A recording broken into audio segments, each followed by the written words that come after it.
Hello, I'm Howard Kane, and this is Old News, the programme which looks back at news of today through the papers of yesterday. The Bishop, never far from the news it seems, never more so than at the moment, as our current Bishop, Bishop Peter Eagles, is ready to leave the island at the end of his tenure, and the call is out for a new bishop. Who should it be? Should there be a bishop at all? What sort of bishop do we want? All the usual arguments sent me digging back into the papers to see what sort of debate and chatter there had been about the bishop in years past. I go back to 1938 in the Isle of Man Times, Saturday, April the 23rd, with a very appropriate article, Origins of Manx Bishopric.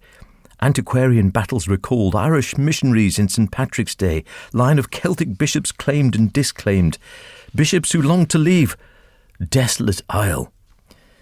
The article says, we've remarked that historians only feel on sure ground with regard to the Manx bishopric when they come to the Norse bishop Rulver, who dates from around the year 1070. He is the first bishop, say the monks of Rushen Abbey in their Chronicle of Man, who is known of in certainty, and he was succeeded before the conquest of the island by Godfred Crovan.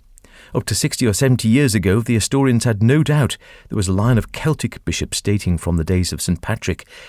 Jocelyn, Abbot of Furness, a biographer of St. Patrick, had declared that the great Irish saint appointed Germanus to be Bishop of Man, and he set up in the Peel Islet the Episcopal See, and a quaint old ballad setting out the traditional history of the island confirmed the story. They print the quaint old ballad, so I'll read it for you. Then came St. Patrick in their midst. He was a saint full of virtue. He sent Manannan on the wave, away with all his bad servants. Patrick then blessed St. German, and left him the bishop in it, to strengthen the faith more and more, and little chapels he made there. In every treen land made he one, for these folk to come in to pray. St. German's church he also made, that to this day sits in the Peel. Then came in Mackle from the west, and he came on shore at the head, and built a church and yard around, at the place he would fain abide. Make of that what you will. In a long article it goes on to say, though the Pope confirmed an arrangement by which the diocese was transferred from the province of York to that of Drontheim, Mr. Craddock says there was always difficulties, Mr. Craddock being an antiquarian, in having the bishop consecrated in Norway.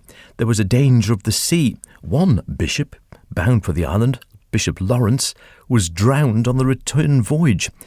Archbishop Eystein of Drontheim, otherwise called Trondheim, of course now, took a leading part in a civil war in Norway on the side which the King of Man and the Isles opposed.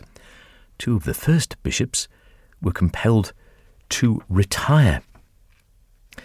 It also outlines the reason for Soda. The early name of the diocese was Soda only, and not Soda and Man.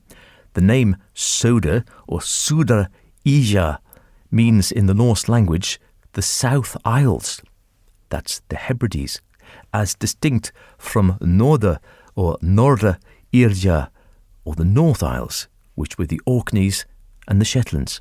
Soda included the Hebrides, which did not at that time belong to Scotland, and which were an integral part of the Kingdom of Man and the Isles, Man with two N's being the seat of government and the residence of the line of kings from Godfred I in 1079 to Magnus in 1265.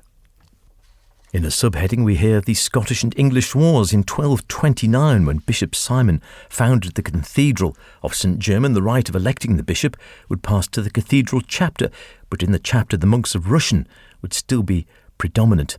And when King Alexander III of Scotland conquered Man in 1266, he claimed and exercised the right to appoint the bishops, and 5 Scotsmen were appointed in succession.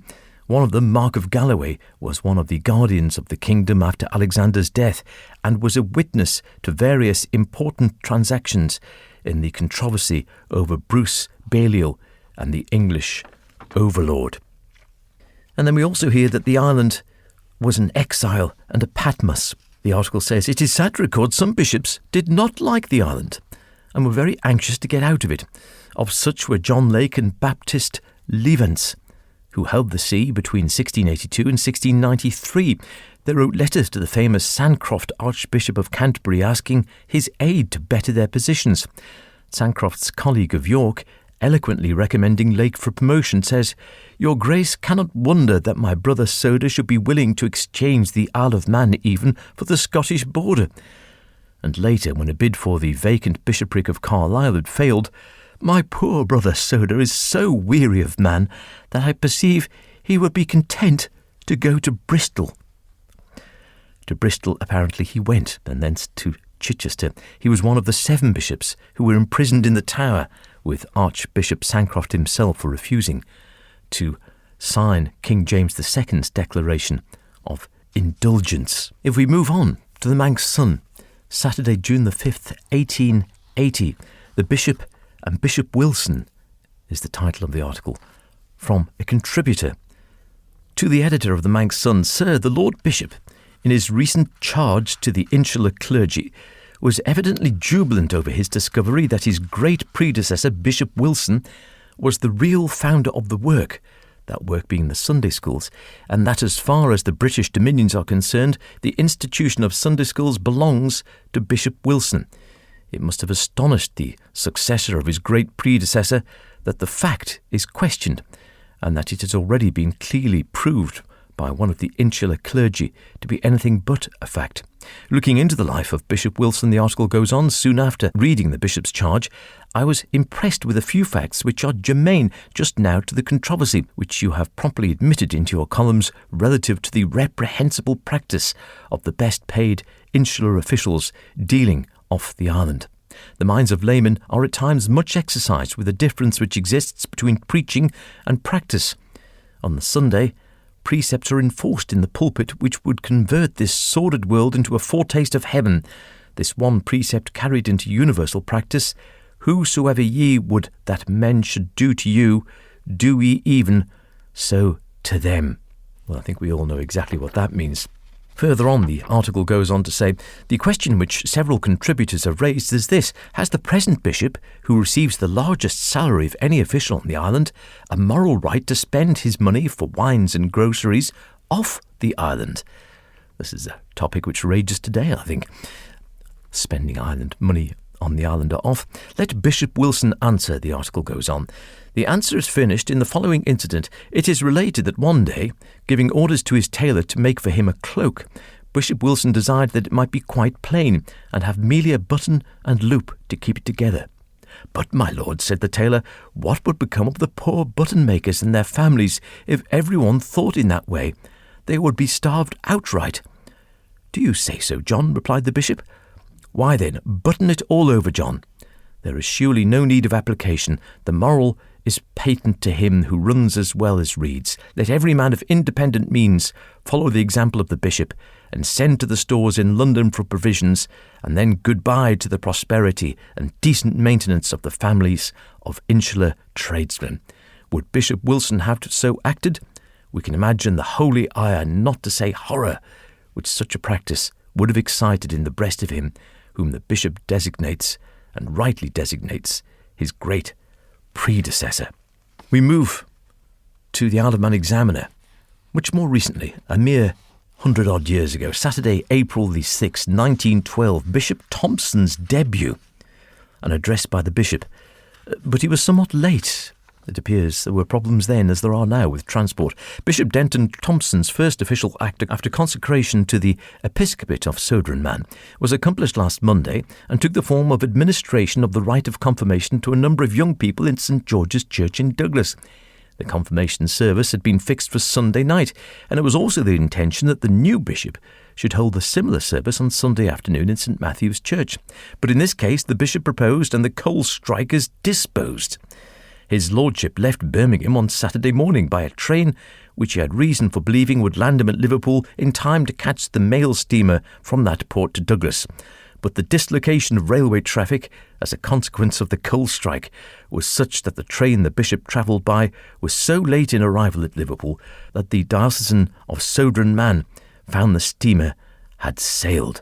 His lordship at once made into telegraphic communications with persons in the Isle of Man affected by his failure to catch the boat, and steps were taken to announce the postponement of the confirmations.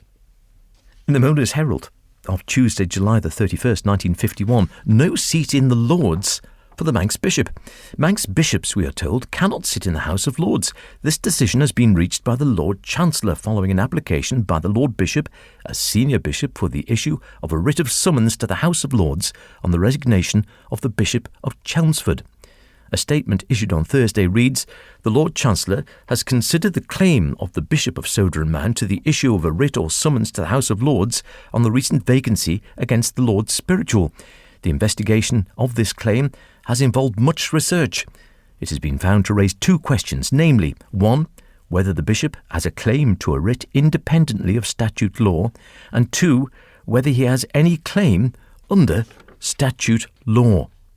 In the past, different theories have been held regarding the ground on which the holder of a see, that's where the bishopric is here, is entitled to a writ apart from statute law, namely by right of barony, held of the king as King of England, B, by right of holding his temporalities from the king and doing homage for them as on appointment, and C, by usage or the law and custom of Parliament.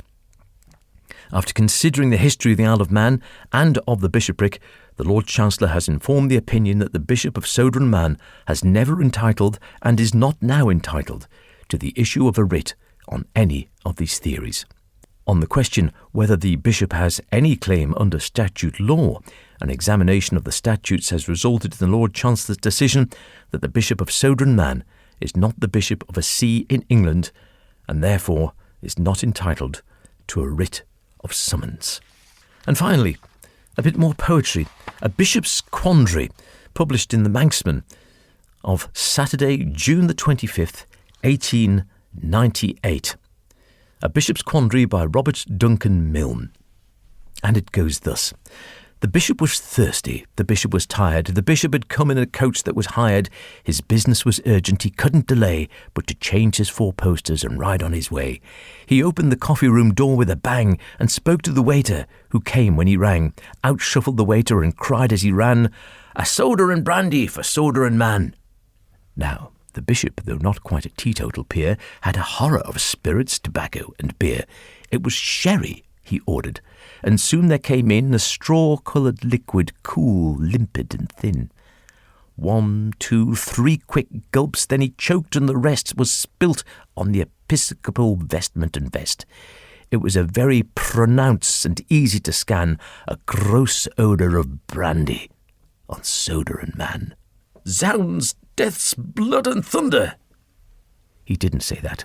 'Twould not have been right, but he caught up his hat and rushed out of the room and dashed into the chaise, and called to the boys to put steel to the bays, for he hastened to christen a lord of Lord L's. Then he fingered his robe and said, "Ugh, how it smells!" And the landlady put bishops under her ban, for he's owed her the brandy, as Sodor and Man. Wonderful stuff. From the City Argus, would you believe, in San Francisco, from somewhere in the late 19th century. There's a footnote from the editor saying, in essence, I don't think this applies to our current bishop. The bishop, never far from the Manx news, and always courting some sort of controversy, it would seem. Loved by some, not by others. News now, and of course, old news. Cheerio. You're gonna be yesterday's news.